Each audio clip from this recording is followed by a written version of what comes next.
आगामी कुंभमेळ्याच्या पार्श्वभूमीवर नाशिकमध्ये आज वृक्षारोपण होत आहे आणि या वृक्षारोपणाला त्र्यंबकेश्वरहून साधू महंत नाशिकमध्ये दाखल झालेले आहेत।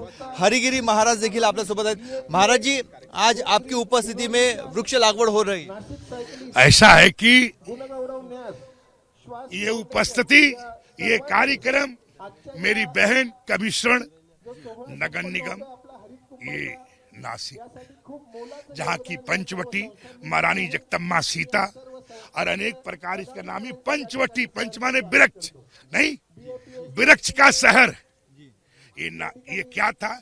वृक्षों का, पर्यावरण का। ये अपने आप में, और महारानी गोदावरी स्वच्छ निर्मल कि स्वयं नारायण ने निर्णय किया कि यहाँ कुछ काल तक विश्राम किया जाएगा। ये वो भूमि है, वो धरती है, भगवान राम के द्वारा तपोस्थली भी कहलाती है, जगदम्बा के द्वारा, सीता महारानी के द्वारा ये धरती कहलाती है।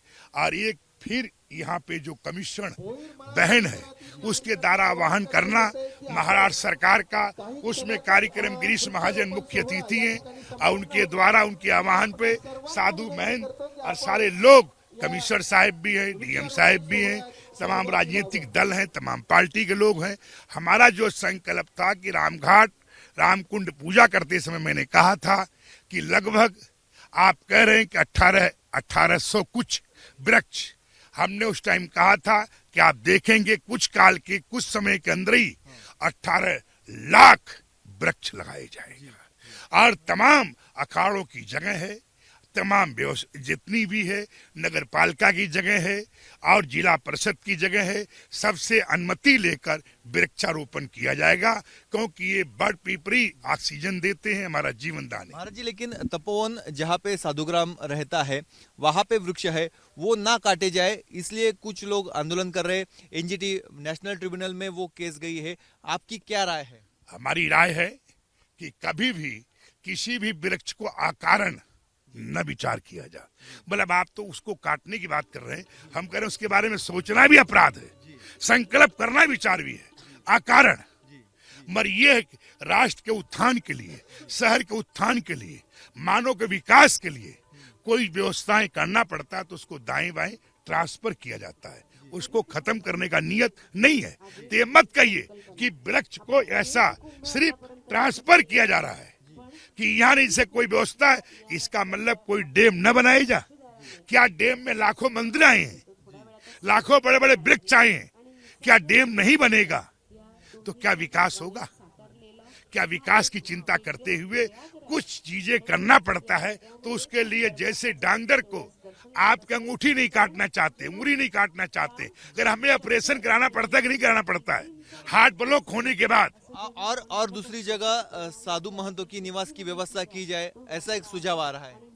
ऐसा है कि साधु महात्माओं को तो जहाँ भी सरकार चाहेगी, ये नहीं कहा और कहीं बसते आए बसते रहेंगे, जहाँ भी सरकार गई वहाँ बसते रहेंगे, उसमें कहीं कोई भी अभाव नहीं।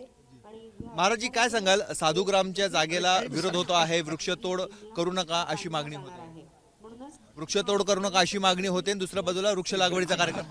आता महाराजांनी सांगितलंय की आम्ही त्याचा कल्पना सुद्धा करत नाही, पण कधी कधी विकासाकरिता काही गोष्टी आपल्याला कराव्या लागतात, परंतु त्याचबरोबर आपण आणखीन त्याचं संवर्धन करून राहिलो आणि त्याला ट्रान्सफर केला जाईल, त्याला तोडल्या जाणार नाही आणि त्याचं रिप्लांटेशन होईल।